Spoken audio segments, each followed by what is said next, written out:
Alright. So I attempted to do this video with the puppy, but it's hot. First of all, it's really, really freaking hot.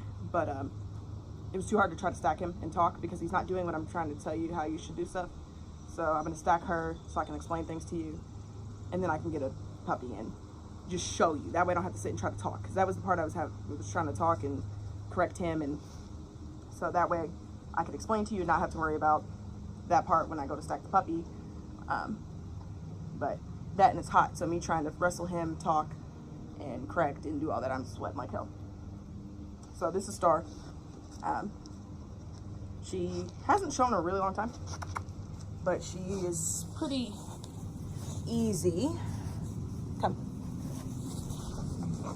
So she should stand pretty well. Stand.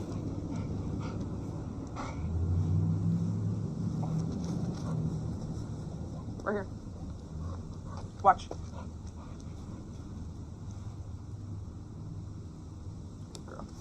So first I like to walk the dog into it. She obviously is a lot easier to walk into it, but if they'll stack their rears, then I just will fix the front. So right now she's a little twisted. Also ignore her nails, they're really bad right now. I need to do them. Twist the fronts. I'm gonna go ahead and give her this cookie so I can get rid of it. When you're stacking your dog, I know your leg hurts. Her leg is also still a little sore, but I also, big thing, I have a slip lead on. You usually don't show with that. She's just easy, and I don't feel like finding a chain. So when you're stacking the dog, step one, you are always have the dog on your left. So you're the right of the dog, your dog is on your left. I always show this leg. You're never want to be between the dog and the judge, or in this case, between the camera. You can stand in front. Star. Watch. You can stand in front, knock it off. Good. You can stand behind, which I do with my beagle, or just beside, like normal. Most people are just gonna stand beside. For a while, you'll probably just stand beside. When you're stacking, left side, left hand, right side, right hand. So I'm going to hold with my right hand, and when I stack the front, I'm gonna grab by the elbow with my left hand. Left arm, left hand. Elbow gives you more control to turn. So if the dog is really easty-westy, you can turn that straight. If you're picking up by the wrist, you have no control of the dog, especially when they get heavy. So same with the rear. When you grab the rear, grab the hock. This is my favorite way to do it. With her, I don't really need to, because this will cause them to bend their knee. If you lift from underneath, you are actually going to straighten the leg out. Whereas if you can grab the hock, you can make them bend it. Now, with this back rear, you can use your left hand. But with this front leg, switch to your left hand, holding the collar. Turn your head.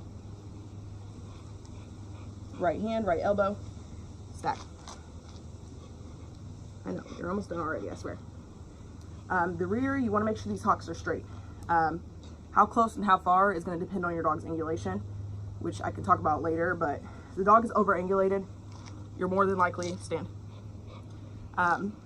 Going to do a little bit wider, depending on what you want to do and what you're trying to fix and hide. But ideally, this is where you start. The goal, excuse you, she's burped. The goal, stand, is for the point of the buttocks to line up straight with the front toe. This should be a straight line from here down. That is where the ideal standing point is. Stand right here. As far as the fronts, stay.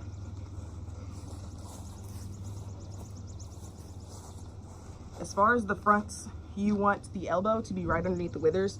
A lot of that is going to depend on the dog's build. But you want it underneath the body completely, so you should be able to see the chest. You don't want the dog to be posting, which she won't do. But you don't want it to look like they're bracing themselves. I got a treat just because I wanted to lean forward for you to see that.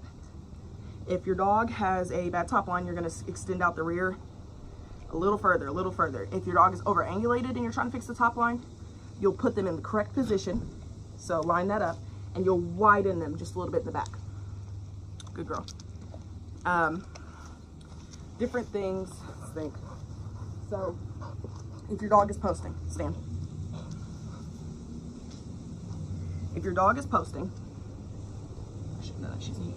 A trick for that would be to pull the base of the tail just slightly, and when you feel the tension against release, they'll lean forward.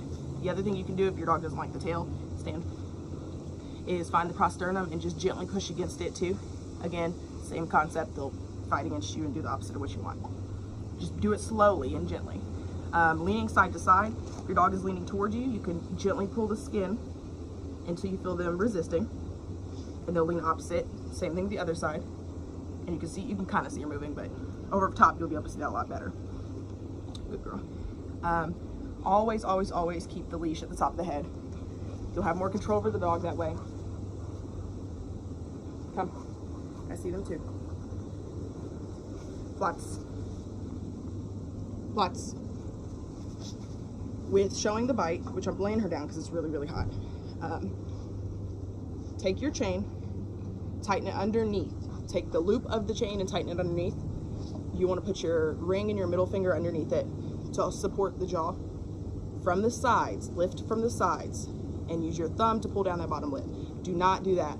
You can't see anything, the dog doesn't like it. It looks bad, it just looks terrible. Try not to lean too much in to watch your dog's bite because, you bitch.